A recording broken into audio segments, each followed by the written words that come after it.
저는 여행을 할 때 공항에 갈 때마다 비행기를 보면 참 신기한 생각이 듭니다. 공항에 가보면 큰 쇳덩어리 비행기들이 천천히 굴러다니는 걸 봅니다. 그걸 볼 때 와, 저 비행기가 안에다가 사람을 가득 싣고 저게 공중을 난다는 게 상상이 안 갑니다. 근데 그 비행기가 활주로에 딱 들어서서 이륙을 하려고 서서히 속도를 높이기 시작하면요, 처음에는 굉장히 큰 소음이 납니다. 아마 비행기가 용을 쓰는 것 같아요. 그런데 서서히 속도가 올라가다가 어느 순간 비행기 타고 가는데 텅 소리가 나면 그 다음에 이 육중한 게 쫙 떠요. 그리고 그 급격히 엔진 소리가 줄어들고요, 그 다음에 한번 뜨고 나면 공중에 어떤 새보다도 가볍게 공중을 날아갑니다. 근데 이런 일이 비행기에만 있는 것은 아닙니다. 제가 그 대학을 다닐 때 영어를 잘하고 싶어가지고 공부를 좀 해보는데 참 영어가 잘 안 되더라고요. 지금도 안 되지만. 그랬더니 저하고 가까이 지냈던 교수님 한 분이 이런 얘기를 하더라고요. 야, 영어 공부하는 거 어렵지? 근데 요령 피우지 말고 계속 해봐. 그러면 어느 순간에 탕 소리가 난다? 그 다음에는 영어가 술술 풀려.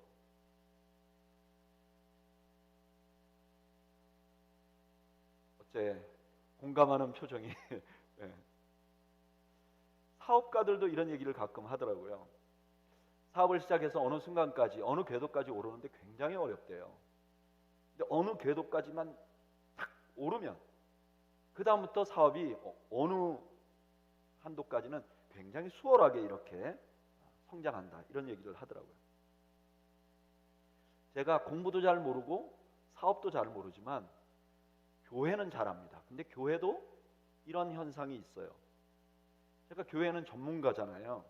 교회가 개척이 돼서 이렇게 성장하려면요, 어느 순간까지는 굉장히 힘이 듭니다. 애를 써도 잘 성장하지 않는 것 같고 뭔가 변화가 없는 것 같고, 그런데 어느 순간이 딱 지나면 그 다음부터는 그 동네 이사 오는 분들이 그냥 우리가 전도 안 해도 저 교회 가보면 좋겠다, 그렇게 오는 사람들이 점점 생겨요.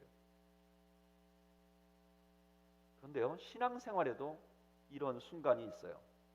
처음에 신앙생활을 하면요, 참 재미가 없어요. 말씀을 들으면 이해가 안 돼요. 그래서 받아들이기가 어려워요. 목사님이 저렇게 얘기하지만 내가 예의가 있어서 교양이 있어서 가만히 있지만 그거 받아들이기 좀 어려워요. 주일날 일어나서 교회 가는 거 굉장히 어렵습니다. 그냥 억지로 가는 거죠. 그래서 신앙생활이 자유함보다는 두려움이 동기가 돼서 신앙생활을 해요. 그런데 그런 신앙생활이 어느 순간에 탕 하는 소리가 나는 순간이 있어요. 그러면 그 이후에는요, 저 말씀이, 내가 읽고 있는 말씀이, 목사님이 하고 있는 저 설교가 내가 다 이해는 되지 않는데 이상하게 거부 반응이 일어나지 않고 받아들여져요. 또 주일이 되면요, 몸은 너무 피곤한데 일어나서 예배드리러 가고 싶은 마음이 생겨요. 예배를 못 드리는 상황이 되면 너무너무 답답해요. 반대로. 그리고 두려움보다는 자발적으로 신앙생활, 자발적으로 헌신하고 싶어지는 그런 경지가 옵니다.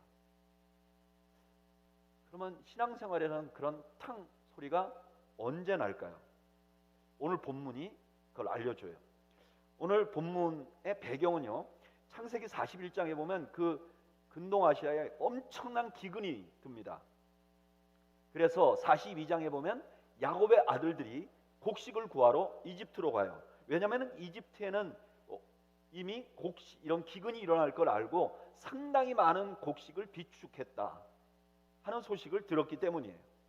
그리고 그곳에서 총리 대신이 된 자기들의 동생 야곱을 만나게 됩니다. 그런데 요셉을 만나게 됩니다. 근데 이 요셉이 자신의 신분을 감춰요. 그리고 그 형제 중에 시몬을 억류하게 됩니다. 그리고 이렇게 말해요. 너희들이 시몬을 데려가고 싶으면 너희의 막내 동생 베냐민을 데리고 가라. 그렇지 않으면 내가 너희들에게 시몬도 주지 않을 것이고 너희들이 원하는 만큼 양식도 줄 수 없다. 야곱의 자녀들이 다시 돌아와서 야곱에게 그 상황을 보고를 합니다. 이 상황을 들은 야곱이 자기 심정을 이렇게 말해요. 창세기 42장 38절, 야곱이 이르되 내 아들은 너희와 함께 내려가지 못하리니 그의 형은 죽고 그만 남았습니다. 한마디로 말하면 난 베냐민 못 보낸다, 이런 얘기를 합니다. 그런데 기근이 점점 심해져요. 그래서 이대로 그냥 가만히 가면 그 야곱의 모든 부족이 굶어 죽게 생겼어요. 그때 야곱의 아들 중에 유다가 용기를 냅니다. 그리고 유다가 아버지에게 이렇게 말합니다. 창세기 43장 8절에서 10절, 아버지, 저 아버지의 아들 베냐민을 저와 함께 보내주세요. 만약에 내가 그 아들을 데리고 돌아오지 못하면 내가 이 아이 대신 잡혀 있겠습니다. 아버지가 이렇게 머뭇거리지 않았으면 우리가 2번도 더 다녀와서 우리 모두가 이런 고통을 겪지 않을 수 있습니다. 바로 그 유다의 말에 대답한 것이 저와 여러분들이 함께 읽은 오늘 본문입니다. 다 같이 한번 읽어볼까요? 43장 13절에서 14절까지 시작. 내 아우도 데리고 떠나 다시 그 사람에게로 가라. 전능하신 하나님께서 그 사람 앞에서 너희에게 은혜를 베푸사 그 사람으로 너희 다른 형제와 베냐민을 돌려보내게 하시기를 원하노라. 내가 자식을 잃게 되면 잃으리로다. 이 한마디에 야곱의 놀라운 고백이 있어요. 내가 자식을 잃게 되면 잃으리로다. 무슨 의미죠? 야곱이 원하는 건 뭐냐? 그 베냐민을 잃어버리지 않는 거예요. 그리고 다른 어떤 자식도 잃어버리지 않는 거예요. 그게 자기가 너무너무 원하는 거예요. 그런데 그런 상황이 되지 않더라도 자기는 그것을 받아들이겠다는 거예요. 자기가 그 상황에 순종하겠다는 거예요. 자기가 원하는 것을 내려놓겠다는 겁니다. 이거는요, 야곱에게 있어서 엄청난 변화입니다. 여러분, 야곱은요, 자기가 원하는 것이 있으면 그걸 목표로 해서 그를 싸우듯이 이루어온 사람이에요. 그렇게 평생 살아온 거예요. 근데 지금 이 순간에 내가 원하는 것이 되지 않는다 할지라도 나는 받아들이겠다라고 고백을 하는 겁니다. 여러분, 신기한 것은 이 장면 지나고 나서 야곱의 인생이 완전히 바뀝니다. 야곱의 인생에 몇 번의 분기점이 있어요. 그런데 이 고백을 하는 이 순간이 완전히 야곱을 다른 사람으로 만드는 순간이 됩니다. 이 순간 이후에요, 야곱이 계속해서 살아가지만 야곱의 인생에 어떤 고통이나 어려움이 있었다는 기록을 하지 않아요. 있었겠죠. 살다 보면 어려움이 있었겠죠. 그런데 성경은 의도적으로 야곱의 인생의 괴로움을 하나도 기록하지 않습니다. 뿐만 아니라 이 장면을 지나가고 나면 야곱의 인생에서 야곱의 실수가 더 이상 드러나지 않아요. 야곱은요, 그냥 위대한 족장으로 등장하게 됩니다.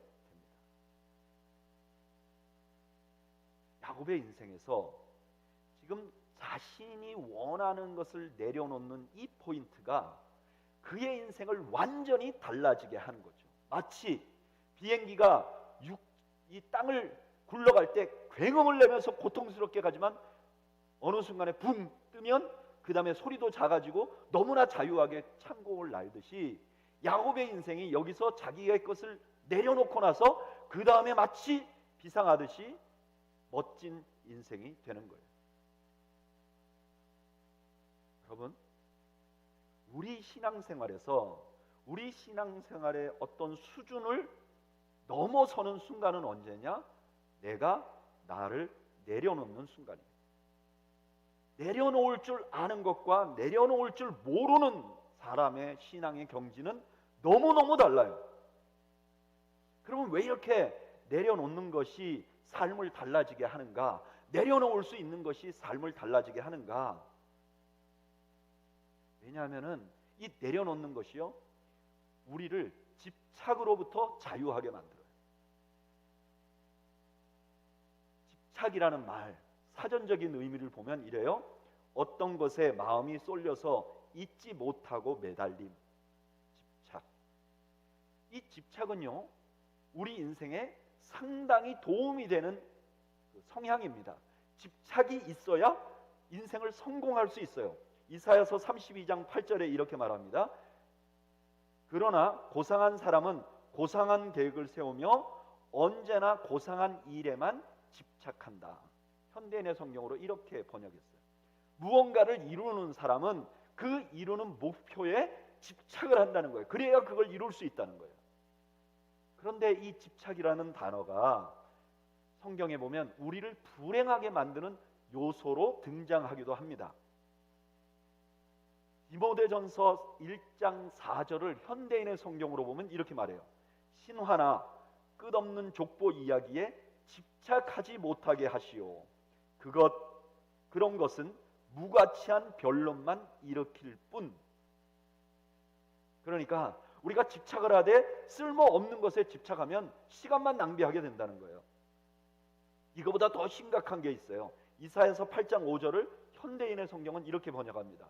그런데 어째서 이 백성은 항상 나를 떠나기만 하고 돌아오지 않는가? 너희는 거짓된 것에 집착하여 돌아오기를 거절하고 있다.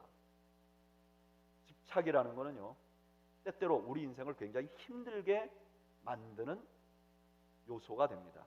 사실 오늘 본문에 야곱이 이렇게 고통스러운 상황에 놓인 것도 집착 때문이었어요.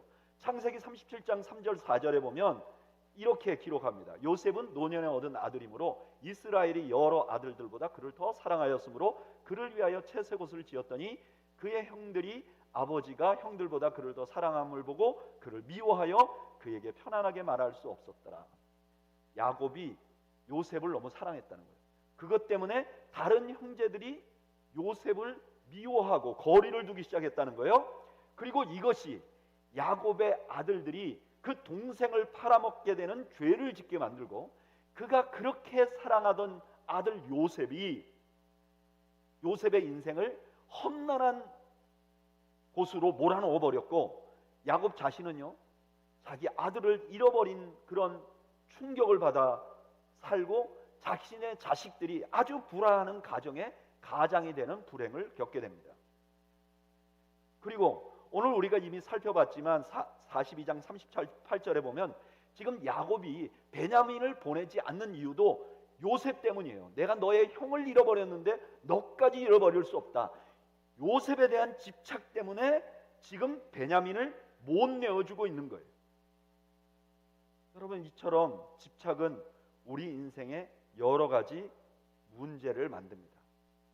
야곱처럼 자식에 집착하면요, 자식들 형제 간의 우애를 깨버리고 자기도 괴로워요.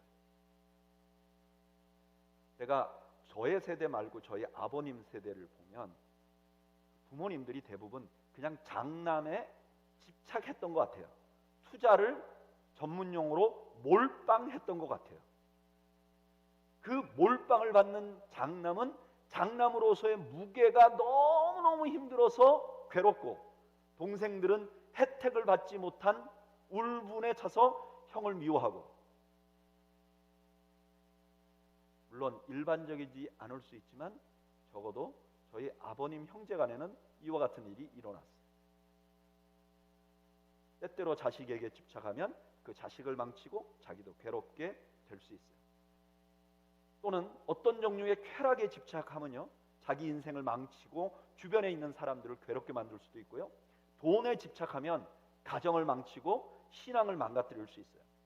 무엇이든지 좋아하는 정도 이상으로 집착을 하게 되면 우리를 힘들게 만들 수 있습니다.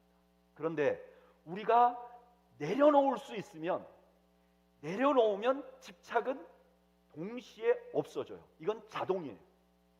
그래서 내려놓는 것이 우리의 신앙을 비상하게 하는 요소가 되는 거죠. 또 하나, 이렇게 내려놓으면 하나님의 역사를 볼 수 있어서 내려놓는 것이 신앙의 경지를 한 단계 올리게 됩니다. 오늘 본문에 보면 야곱은 진퇴양난의 어려움에 빠져 있어요. 지금 이대로 있으면 굶어서 죽고, 이제 아들을 보내면 자기가 사랑하는 베냐민을 잊어버리는 거예요. 야곱의 입장에서는 너무나 절망적인 상황에 있는 거예요. 근데 이 야곱의 이야기를 읽고 있는 저는요, 야곱이 답답해요. 왜 그렇죠? 지금 야곱은 자기가 살고 있는 이 현상에서 자기 앞에를 보니까 벽이 보이는 거예요. 그리고 이 벽 때문에 자기는 고통스러워하는 거예요. 그런데 마치 우리가 드론을 띄우듯이 야곱의 인생을 공중에서 보면 어떻죠? 야곱이 보고 있는 그 절망 뒤편에 하나님은 이미 야곱의 가족들을 살리기 위해서 이미 오래전에 야곱의 실수를 통해서 요셉을 애굽에 갖다 놨어요. 그리고 요셉에게 꿈을 해석하게 해서 이미 엄청난 곡식을 예비하게 했어요. 이 야곱이 그냥 집착하던 거 놔버리면 하나님이 준비하신 그 엄청난 재물을, 그리고 평안한 삶을 살 수 있는데, 지금 야곱이 집착하고 있기 때문에 이거를 놓지 못하는 거예요. 여러분, 이런 현상은 야곱에게만 일어나는 게 아닙니다. 여러분, 우리가 믿고 있는 하나님은 우리에게 좋은 것을 주시기를 원하시는 분입니다. 여러분 믿으십니까? 마태복음 6장 26절을 우리 다 같이 한번 읽어볼까요? 시작. 공중에 새를 보라. 심지도 않고 거두지도 않고 창고에 모아들이지도 아니하되 너희 하늘 아버지께서 기르시나니 너희는 이것들보다 귀하지 아니하냐. 예수님이 말씀하십니다. 지금 무슨 말씀하시는지 알겠죠? 마태복음 7장 11절에는 더 노골적으로 말씀하십니다. 한번 읽어볼까요? 시작. 너희가 악한 자라도 좋은 것으로 자식에게 줄 알거든 하물며 하늘에 계신 너희 아버지께서 구하는 자에게 좋은 것을 주시지 않겠느냐? 아멘하고 싶지 않으세요? 이렇게 주님이 가르쳤는데도 주님의 제자들이 자꾸 하나님이 우리에게 좋은 것을 예배해놨다는 걸 잊어버리는 거예요. 그러니까 사도 바울이 하도 답답하니까 이제 뭐라고 말씀하시는가? 로마서 8장 32절 다 같이 한번 읽어보죠. 시작. 자기 아들을 아끼지 아니하시고 우리 모든 사람을 위하여 내어주신 이가 어찌 그 아들과 함께 모든 것을 우리에게 주시지 않겠느냐? 아멘. 하나님은 다 준비해 놨는데 우리가 집착하고 내려놓지 못해서 그걸 누리지 못하는 거예요. 이걸 보여준 대표적인 성경이 여호수아서예요. 하나님께서는 이스라엘 백성들에게 가나안 땅을 이스라엘에게 주겠다고 약속하셨어요. 그리고 가나안의 모든 전쟁을 이길 수 있도록 준비해 놓으셨어요. 그리고 그걸 시작하기 전에 하나님께서 이스라엘의 지도자였던 여호수아에게 군대 장관으로 나타납니다. 그리고 이렇게 말합니다. 여호수아서 5장 15절 여호와의 군대 대장이 여호수아에게 이르시되 내 발에서 신을 벗으라 내가 선 것은 거룩하니라 하니 여호수아가 그대로 행하니라. 여호수아에게 신발을 벗으라 그래요. 이 신발은 신분을 의미합니다. 그러니까 신발을 벗으라 하는 말은 신분을 내려놓으라 하는 뜻이에요. 여호수아의 신분이 뭐죠? 이스라엘의 지도자, 대장이었어요. 근데 그걸 내려놓으라는 거예요. 하나님이 왜 내려놓으라고 했을까? 여호수아가 이스라엘의 군대 대장이면 여호수아 수준의 일이 일어나는 거예요. 그런데 하나님께서 군대 장관이 되면 하나님 수준의 일이 일어나는 거예요. 근데 하나님 수준의 일이 일어나는데 가장 방해가 되는 게 뭐냐? 여호수아가 자기가 대장이라고 생각하는 거예요. 그래서 여호수아에게 신발을 벗으라고 말하는 거예요. 여호수아는 신발을 벗었습니다. 자기가 왕임을 내려놓았어요. 자기가 대장임을 내려놓았어요. 그 다음에 가나안 전쟁은요, 하나님 수준의 기적이 일어납니다. 여리고성 돌기만 했는데 무너집니다. 하늘의 태양과 달이 멈춰버립니다. 여러분, 나의 계산, 나의 계획, 나의 기대에 갇혀 있으면 하나님을 경험할 수 없습니다. 자신을 내려놓아야 합니다. 계획을 내려놓고 기대를 내려놓으면 하나님께서 역사하시는 것을 경험하게 될 것입니다. 신앙생활이 신나는 신앙생활이 될 것입니다. 저는 여러분들이 그런 은혜를 누리시기를 축복합니다. 저는요, 제 인생을 이 설교 준비하면서 돌아보니까 이런 경험이 너무 많아요.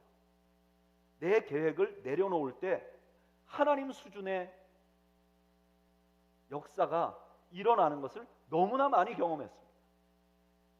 그냥 다른 얘기는 우리가 공감을 못할 수 있으니까 제가 이 더웨이 교회에 와서 지금까지만 봐도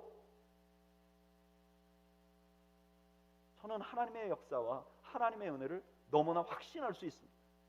제가 한국에서 더웨이 교회로 부임해 올 때 제가 갈등이 좀 있었어요.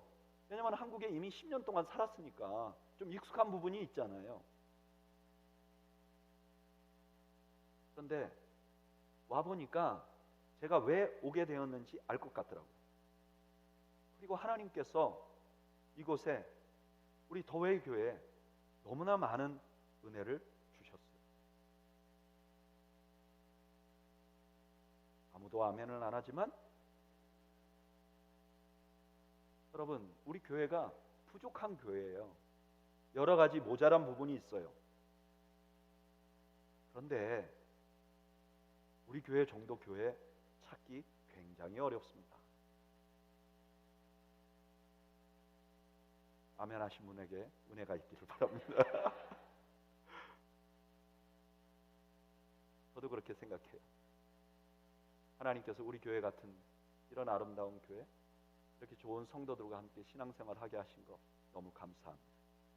좋은 동력자들, 우리 목회자들, 참 이렇게 신실하게 마음을 터놓고 사역할 수 있는 목회자가 있는 교회 그렇게 많지 않습니다.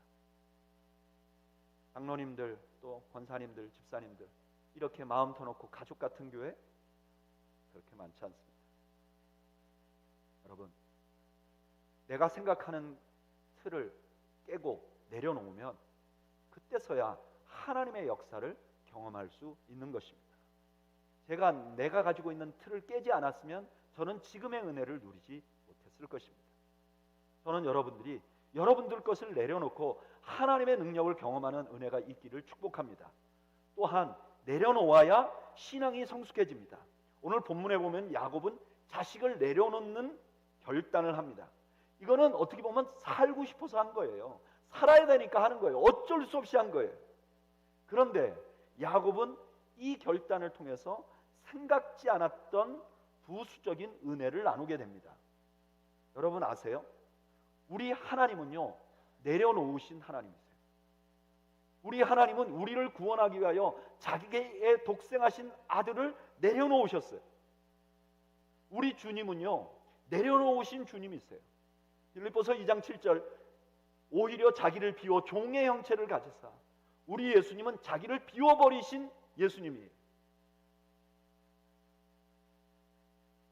야곱은요, 생각지도 않게 하나님의 마음을 이해할 수 있는 경험을, 그리고 조금 하나님을 닮아가는 경험을 하게 됩니다. 여러분, 내려놓은 경험이 없으면요, 하나님의 마음을 이해할 수 없어요. 백날 신앙생활에도 자기 계획 짜놓고 자기가 원하는 거 하고 자기가 자기를 기법하고 포기하고 눌러본 적이 없는 사람은 하나님의 마음을 이해할 수 없어요. 하나님의 마음을 이해할 수 없으면 신앙생활이 너무너무 괴로워요. 자기를 꺾어버리고 자기를 내려놓은 경험이 없는 사람은 절대로 예수님을 닮을 수 없어요. 신앙생활을 오래 하면 할수록 괴물이 되어갑니다. 왜냐하면 예수님을 닮는다고 하는데 예수님 안 닮은 예수님을 닮아간다고 하는 거니까. 나를 내려놓은 경험이 없이는 절대로 예수님을 닮아갈 수 없어요. 왜냐하면 예수님은 내려놓으신 분이시기 때문에 그래요. 반대로 우리가 우리를 기법하고 내려놓으면 그때부터 성숙한 신앙생활이 시작되는 거예요. 그래서 예수님께서 마가복음 8장 34절에 뭐라고 그랬죠? 누구든지 나를 따라오려면, 이제 시작하려면 자기를 부인하라. 너 부인 안 됐으면 아직 시작도 못한 것이다. 저는 여러분들이 하나님의 마음을 이해할 수 있는 은혜가 있기를 축복합니다. 자기도 모르게 시간이 지나면서 나도 모르는 사이에 내 안에서 예수님의 모습, 하나님의 모습, 예수님의 향기가 드러나는 은혜가 있기를 바랍니다. 그런데 조금 생각이 있는 분이면 이런 설교를 듣다 보면 이런 생각이 들어요. 내려놓으면 집착에서 자유하게 되고, 내려놓으면 하나님의 능력을 경험하게 되고, 내려놓으면 신앙이 깊어진다. 근데 문제는 내려놓는다는 게 되냐 이 말이에요. 내려놓는 것 자체가 너무너무 어려운 일이에요. 한번 노력해 보신 분은 알 거예요. 이 집착을 내려놓는 거, 이거 너무너무 어려운 거예요. 얼마나 어렵냐 하면은 어떤 분들은 머리를 깎아버리고 옷을, 평상복을 다 버리고 특수한 옷을 입으시고 사람들을 단절하고 산속에 올라가서 수십 년 동안 돌을 닦으시고 해도 집착을 못 지워요. 어려워요. 여러분들을 기법하고 여러분들을 부인하려고 노력해 보셨나요? 이거 해보신 분은 알아요. 이건 너무너무 어려운 거예요. 그러면 이런 말씀을 들으면 더 절망스러워요. 이렇게 되면 이렇게 좋다는데 사실 내려놓는 게 불가능한 일이라면 이 나머지 일은 다 불가능한 일이잖아요. 도대체 어떻게 하면 우리가 내려놓아질 수 있을까? 어떻게 하면 우리가 우리를 포기하는 그 경지에 이룰 수 있을까? 오늘 본문이 그 대답도 해줘요. 우리 한번 다시 읽어볼까요? 창세기 43장 13절에서 14절 오늘 본문입니다. 다시 읽어보죠. 시작. 내 아우도 데리고 떠나 다시 그 사람에게로 가라. 전능하신 하나님께서 그 사람 앞에서 너희에게 은혜를 베푸사 그 사람으로 너희 다른 형제와 베냐민을 돌려보내게 하시기를 원하노라. 내가 자식을 잃게 되면 잃으리로다. 오늘 본문을 가만히 보면요, 먼저 야곱은요 자기가 무능력하다는 걸 인정해요. 자기가 지금 은혜가 필요한 사람이라는 걸 인정해요. 스스로 무언가 할 수 없는 사람이라는 걸 인정해요. 어느 정도로 스스로 뭐를 할 수 없느냐? 자식을 빼앗기는데 그걸 막을 능력도 없다는 거예요. 여러분, 이것이 내려놓는 것의 첫걸음입니다. 내려놓는 것의 첫걸음은요, 내가 얼마나 무능력한지를 인정해야 합니다. 내가 얼마나 무능력한지. 저는요 요즘에 이런 거를 정말 너무 뼈저리게 느낍니다. 저는 목회를 하면서 비교적 철저하게 계획하는 편이거든요. 그렇게 보이지 않으시겠지만 적어도 앞으로 6년 혹은 10년 정도의 우리 교회의 큰 그림을 보고 그걸 놓고 하나씩 기도합니다. 그리고 혹시 모를, 이렇게 안 되면 어떡하나? 적어도 플랜 B 정도는 가지고 있습니다. 근데요, 제가 아무리 철저하게 계획을 세워도 하나님께서 조금만 간섭하면 할 수 없어요. 지난 몇 주 전에 우리 장 목사님이 휴가를 간 중에 하필 우리 큰아드님이 코비드가 걸려서, 내가 코비드가 걸리면 주일 설교는 누가 해야 되나? 대책이 없어요. 여러분, 자녀들 키우는 것도 그렇더라고요. 저는 상당히 합리적으로 세상을 살아왔다고 자부했습니다. 내 생각이 그래도 누가 들어도 이해가 될 만한 생각의 행동 범위 안에서 행동해 왔다고 생각했어요. 최근에 제가 우리 아들들에게 굉장히 위얼드한 그런 사람이다 하는 것을 알게 됐어요. 그런데 그런 아이들을 내가 도울 수 있는 능력도 없다는 걸 알게 돼요. 특히 최근에는요, 제가 생각하는 거를 제대로 전달할 수 없는 사람이라는 걸 많이 느낍니다. 얼마 전에 간단한 에피소드가 있었는데, 제가 기도 제목을 나눴는데 자그마치 6, 7명 중에 제 기도 제목을 3가지나 다르게 이해를 했다는 거예요. 그때 제가 알았어요. 야, 이 정도로 표현력이 불확실한 사람이 이때까지 어떻게 목회자를 하고 설교자로 살아왔냐 말이에요. 기적이죠, 기적.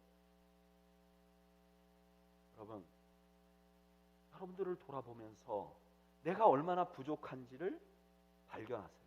그러면 내려놓는 첫 번째 스텝을 밟을 수 있는 거예요. 두 번째, 오늘 야곱은요, 하나님이 전능하시다는 걸 인정합니다. 내 아들을 돌려보내 주십시오라고 말할 때 그 첫 번째 야곱의 말이 전능하신 하나님. 이 전능하신 하나님은요, 엘샤다이라는 하나님의 이름이에요. 근데 이 엘샤다이는 특별히 야곱과 굉장히 긴밀한 연관이 있는 하나님의 이름입니다. 야곱이 외삼촌 집으로 갈 때 이삭이 야곱을 불러다 놓고 이렇게 말했어요. 창세기 28장 30절, 전능하신 하나님이 내게 복을 주시어 내가 생육하고 번성하게 하며 내가 여러 족속을 이루게 하시고. 그리고 두 번째는요, 야곱이 세겜에서 자기 딸 디나가 추행당하고 막 도망갈 때 있잖아요. 그때 하나님이 나타나셔서 이렇게 말했어요. 창세기 35장 11절, 하나님이 그에게 이르시되 나는 전능한 하나님이라 생육하고 번성하라. 한 백성과 백성의 총회가 내게서 나오고 왕들이 내 허리에서 나오리라. 그러니까 야곱에게 전능한 하나님이라는 이름은 어떤 뜻이냐면은 한 번 약속한 것은 절대로 변함이 없이 이루시는 분이라는 의미를 가지고 있어요. 그러니까 야곱이 하나님을 엘샤다이라고 부르는 그 의미 속에는 하나님은 나를 향해서 좋은 계획을 가지고 계셔. 하나님은 나를 사랑하셔. 뿐만 아니라 하나님은 나를 위하여 하나님이 계획하시는 걸 반드시 이룰 수 있는 능력이 있는 분이야. 야곱은 그 하나님의 이름을 부릅니다. 그리고 내려놓습니다. 여러분, 내려놓는 것은 나를 신뢰하는 것으로부터 벗어나서 하나님을 신뢰하지 않으면 절대로 나를 내려놓을 수 없어요. 반대로 나는 무능력하지만 하나님은 나를 사랑하시고 전능하시다는 것을 알면 그 순간에 나는 나를 자동적으로 포기할 수 있게 되는 것입니다. 그래서 우리가 성경을 읽으면서 하나님에 대해서 알아야 돼요. 성경 말씀에 하나님이 어떤 능력이 있는 분인지 어떤 분인지 알아야 돼요. 뿐만 아니라 하나님을 체험해야 돼요. 하나님의 능력을 경험해야 됩니다. 그러면 하나님의 능력을 자꾸 경험하다 보면 나도 모르는 사이에 나를 내려놓을 수 있게 되는 거예요. 저는 개인적으로 내가 얼마나 부족하며 하나님이 얼마나 나를 사랑하시고 얼마나 능력이 많으신 분인지를 발견할 수 있는 가장 좋은 방법은 십자가라고 생각합니다. 십자가 앞에 서면요, 내가 얼마나 죄인인가를 보게 됩니다. 절대로 자기를 신뢰할 수 없어요. 십자가 앞에 섰는데 나는 예수 그리스도의 십자가로 구원을 받았다고 믿는데 내가 무언가 할 만한 사람이라고 생각한다면 그 사람은 예수님을 제대로 못 만난 거예요. 십자가를 만나면 내가 얼마나 무능력한지를 알게 돼요. 그리고 십자가를 만나면 하나님이 나를 얼마나 사랑하시고 그리고 나를 위하여 죽음에서 그리스도를 부활시키듯이 나를 위해서 어떤 일도 하실 수 있는 능력의 하나님이라는 것을 신뢰하게 됩니다. 그리고 그 십자가 앞에 서면 그때서야 힘이 빠지고 내려놓음이 가능한 거예요. 이렇게 내려놓으면 내 집착이 서서히 사라지고 하나님의 능력을 날마다 점점 더 많이 경험하게 되고 나도 모르는 사이에 내가 예수님을 닮아가는 새로운 차원의 신앙생활을 할 수 있게 되는 것입니다. 저는 우리 더웨이 교회는 바로 이런 신앙생활의 원리로 성숙해 나가고 비상하는 신앙을 가진 성도들이 더 많아지기를 소원합니다. 숫자적으로 사람이 많아지는 부흥이 아니라 하나님의 신앙의 지배를 받아 더 이상 굴러가는 신앙생활이 아니라 비상하는 신앙생활을 하는 영적 부흥이 우리에게 일어나기를 소원합니다. 더 이상 억지로 신앙생활을 하는 것이 아니라 하나님을 만나고 하나님께 나를 포기하는 것이 신나서 날마다 하늘을 나르는 것 같은 기쁨을 경험하는 저희 모두가 되기를 주님의 이름으로 축원합니다. 우리 잠시 묵상으로 기도를 할까요? 오늘 말씀에 야곱은 자신이 얼마나 부족하고 하나님이 얼마나 능력 많으신 것을 발견하고 완전히 새로운 차원의 신앙생활을 하게 됩니다.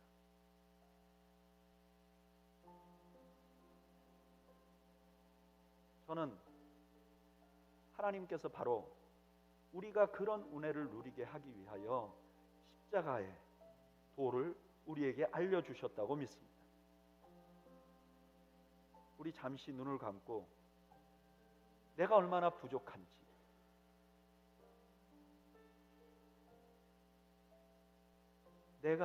나에게 하나님이 얼마나 능력이 많은지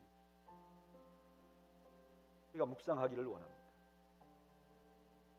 오늘 예배 나오신 여러분들 모두가 지금 야곱이 가지고 있는 것 같은 인생의 문제들이 있을 거예요. 어떤 분들에게 이거는 절대로 해결될 수 없는 일이라는 문제가 있는 분들도 있으실 거예요.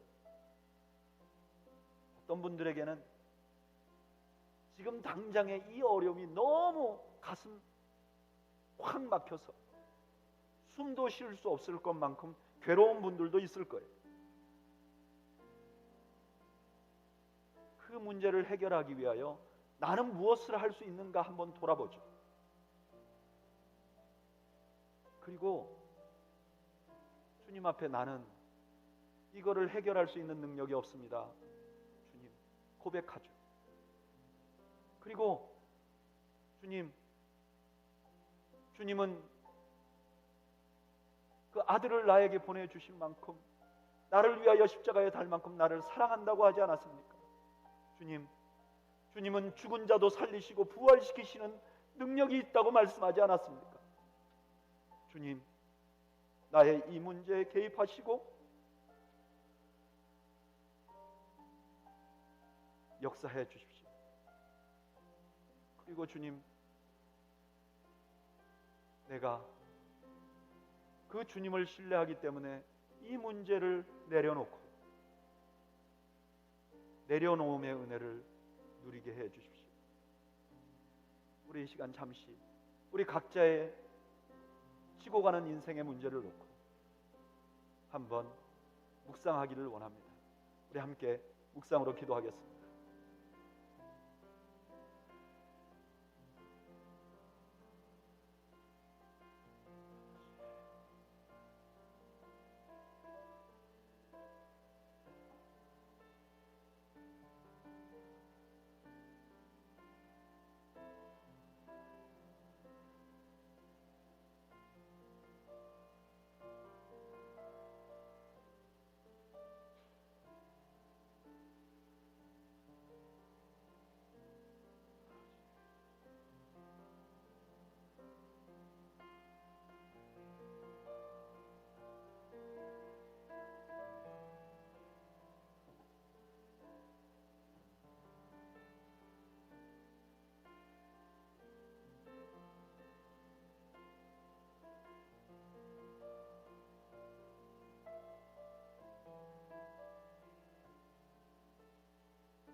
이제는 우리 주님 예수 그리스도의 은혜와 하나님 아버지의 그 크신 사랑과 성령님의 교통하심,